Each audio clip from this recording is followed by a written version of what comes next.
Kevin McQueen, President of Focus Forward, and I'm here today with Bob Bemis. Bob is the CEO of the Arizona Regional Multiple Listing Service, better known to us as ARMLS. Hey, Bob, how's it going this morning? Morning, Kevin. Doing well, thank you. How are you? Wonderful, thank you. So I just got some quick questions for you about the future of MLS. Let's get started. So what's different today in the MLS business compared with 1 or 2 years ago? I love those simple questions with very long answers. There are so many things different today about our business than it was a year or two ago that it's hard to itemize them all. But probably the biggest impact, I think, and the biggest change has been the extraordinary explosion of the consumer in the MLS business. We have traditionally served the realtor, the agent or the appraiser, the broker, those who are professionals in the business, and their demand for services and product is really being driven by the consumer's demand upon them for services and products.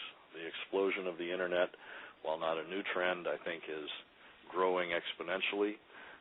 We are competing in the minds of our subscribers with the kinds of services and features on websites that their buyers and sellers can get to, but that because of the slow pondering and plodding process that most MLSs go through to deliver products and services, we tend to be behind the curve. And I think that's a major effect on the agents who are demanding more because the consumers are demanding more of them. That makes sense. So what are the biggest challenges you face in your business, and what keeps you up at night? I think there are some fundamental flaws in the way organized real estate is organized. It's an economic model that, for a lot of reasons, doesn't make sense. It's based on dues dollars or membership dollars from more and more agents to be able to sustain the cash flow needs of the associations and their MLSs. It does not inherently address the usual role of a trade association, which is to supply more and more services to those that consume more and more services. In the case of MLS in particular, we charge the same rate to an agent, whether that agent does 1 transaction a year or 300 transactions a year. It's a very lopsided economic model, and some MLSs over the years have tried to change that to make it a resource-based subscription system. Some charge according to how many listings are put in, others by how many minutes per month you're connected to the service and actually consuming the service. Mm-hmm. Most of those models have, for some reason or other, not worked well. They tend to go back to the subscription-based service, and I think that's probably due for a change. It's not just a service at the association level, a national, state, or local associations clearly charge membership fees, but it trickles down into the MLS as well. And I think it also points to some flaws in the economic models at the broker level. The brokers traditionally make money a couple of ways. One is to charge a percentage of the commission dollar that the agents generate. But the other model, the 100% model, gives all the money from the commission transaction to the agent and then charges a desk fee or a rental fee or a service fee or a brokerage fee back to those agents again, whether or not they have actually had a transaction that would support that model.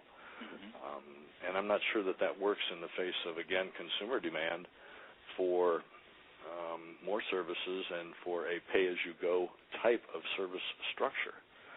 I'm not advocating one over the other, but I think consumers, as they drive this industry, are going to demand more and more to be able to pay only for what they use.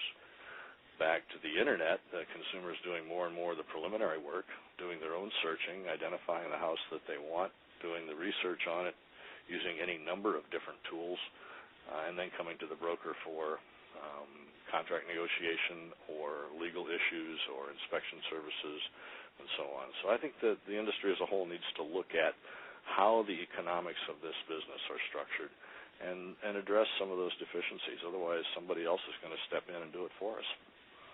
So I hear you saying that everything is changing and there's a big shift taking place. I'm wondering how these situations are impacting you and your business right now?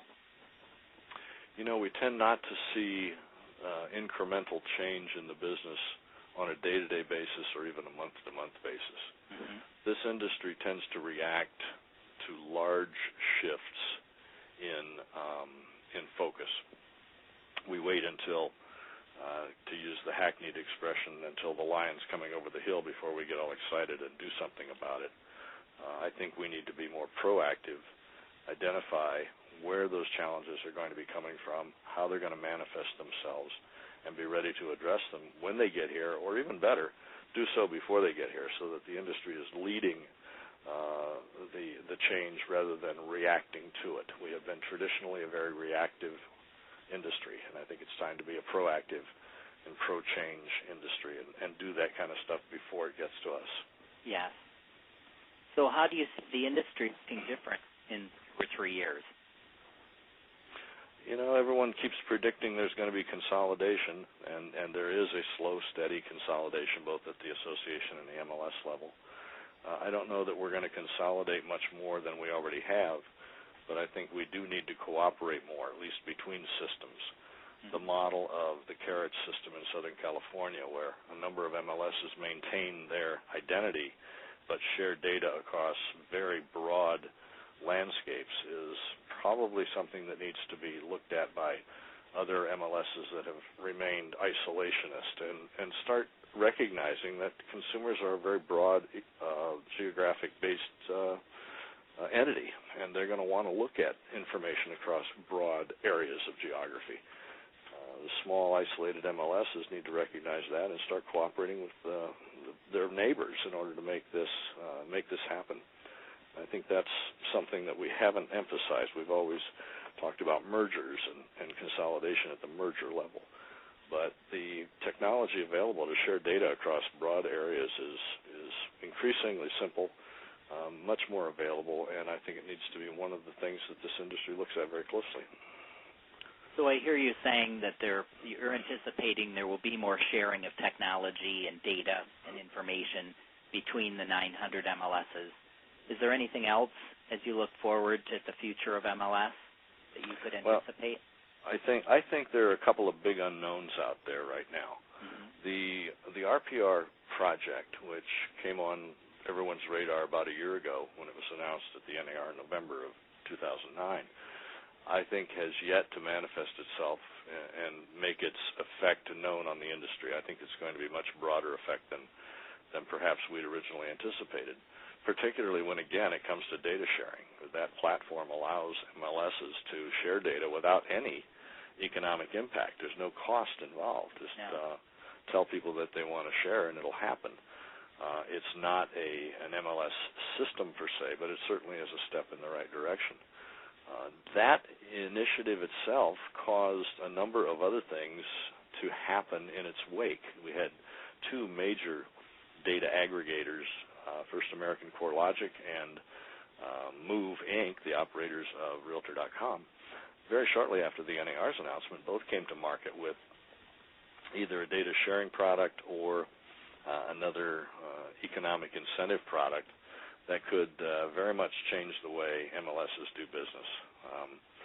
One involves a potential for significant revenue sharing, which could go back to my original plan or my original comments, could affect the MLSs economically and allow them to change their business models and their economic models without the risk of total collapse and failure. Mm-hmm. They have that cushion if they choose to use it, which could be bringing in money. I think there are a couple of others that are being investigated involving advertising-supported MLS systems or tax database systems that could have a major economic impact and could lessen the fees that MLSs charge or allow them to go to a menu of services type business model without huge risk that nobody would buy what they wanted to sell and therefore they would collapse. So the impact of RPR is yet to be felt completely. I think it's going to be major across the industry. These sound like early waves or early indicators of what's coming. A lot of consolidation of data at the national level on different business models, different financial models. It's all very interesting. It's very interesting. The consolidation of data has been going on for years, going back to some of the early aggregators, Zillow being one of the first. Trulia did it. Cyber Homes, the basis upon which RPR is being built, was doing it. There are any number of large sites. Of course, the 800-pound gorilla is Google, and nobody knows what they're doing. At least they try to tell everybody that they're being beneficial to the industry, but I don't know that anyone believes that. Yeah. So there is power in that data aggregation, and the aggregation doesn't just necessarily mean collecting it and putting it on my hard drive. It means having it available and providing it to all the subscribers of the MLS in the most economic manner possible. And I think that trend is going to continue. There is power in data, and the quicker the MLSs and the realtors figure that out, the better off they're going to be. Yes. So my last question for today is, if you could have your way, what would you or your organization be doing right now to prepare for this future? I think we would be putting out feelers and making contacts and trying to cooperate with all of the MLSs in our general geographic area. Here in Arizona, we're doing that through our state association and through encouraging all the MLSs to get involved in the RPR and share data across that platform.